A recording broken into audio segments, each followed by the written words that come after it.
Au-delà de l'encadrement pédagogique en milieu scolaire, l'un des plus grands défis à relever, c'est assurer au quotidien la sécurité des élèves. En effet, le risque auquel ils sont exposés sont imprévisibles et les mesures de sécurité doivent être démises. L'année écoulée, nous avions connu un cas, il y a notre balcon là qui était écoulé. Heureusement que ça s'est passé la nuit.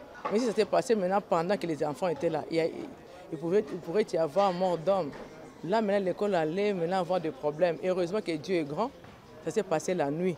L'assurance scolaire est très importante dans une école. Cette disposition peut être prise en charge par une police d'assurance pour offrir aux élèves un environnement sûr et sain. Nous apprêtons pour accueillir nos enfants qui viendront le 2 septembre. Toute école qui se veut vraiment être une école bien organisée.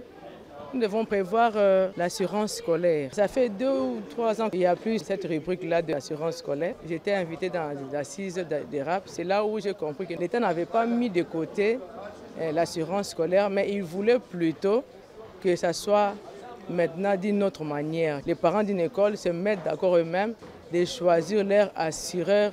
Mais pendant les assises, nous avions vu Sonas qui était passé pour présenter son produit, comment il va maintenant s'y prendre pour essayer un peu d'assurer les enfants de la RDC, faire un partenariat avec le ministère et à ce moment-là, intéresser les écoles pour que les écoles puissent le prendre comme leur assureur. Dans leur gamme de produits, les assureurs proposent pour cette catégorie une assurance scolaire. À la Société nationale d'assurance, SONAS par exemple, on souligne la nécessité de souscrire à la police d'assurance. Le mécanisme d'assurance permet de sécuriser l'enfant contre ce risque-là. C'est ainsi que l'assurance scolaire vient couvrir les risques de dommages qui peuvent être entraînés par l'élève.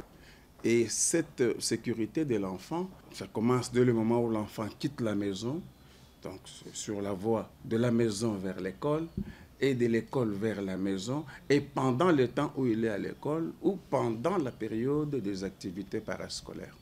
Lorsque l'enfant connaît un sinistre pendant ce temps-là, l'assureur intervient et ça aux frais de l'assureur. À côté de ça, il y a les enseignants, il y a les administratifs qui eux aussi peuvent être couverts par cette assurance et ça permet à ce que l'ensemble de l'activité scolaire soit sécurisé. Et pour rappel, nous sommes intervenus très efficacement à Kolwezi. À Kolwezi, il y a eu un accident dans l'internat. Ça, ce sont des risques qui guettent les milieux scolaires. Donc, il y a non seulement l'assurance scolaire, mais les parents doivent aussi demander, surtout là où il y a des internats, il faut que les parents demandent, exigent que ces internats soient assurés contre l'incendie.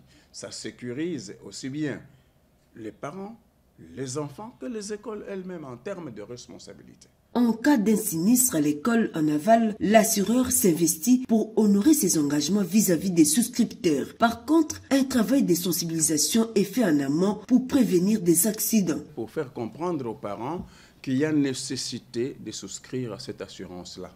Nous avons eu des séances très importantes avec les partenaires du système éducatif congolais. Nous savons que le gouvernement de la République fait des efforts déjà pour que la rentrée se tienne en toute sécurité.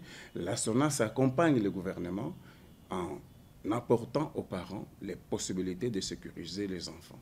Parce que comme vous le savez, les enfants sont exposés au risque pendant que les savent que la SONAS, c'est la société congolaise, et la société à Banamboka. Au-delà des assurances scolaires à prendre, il y a d'autres facteurs à ne pas négliger, notamment sur le plan logistique. En principe, les écoles doivent être dotées de dispositifs anti-incendie, des voies de sortie pour parer à toute éventualité. Et à l'heure des monkeypox, la sécurité des enfants et des enseignants passera par le respect des mesures barrières, notamment renouer avec les habitudes de lavage de mains à l'aide des dispositifs sanitaires. Le protocole d'accord signé entre le ministère de l'Éducation nationale et Nouvelle Citoyenneté et celui de la santé publique, hygiène et prévention doit être vulgarisé pour une synergie d'action à mener sur les terrains.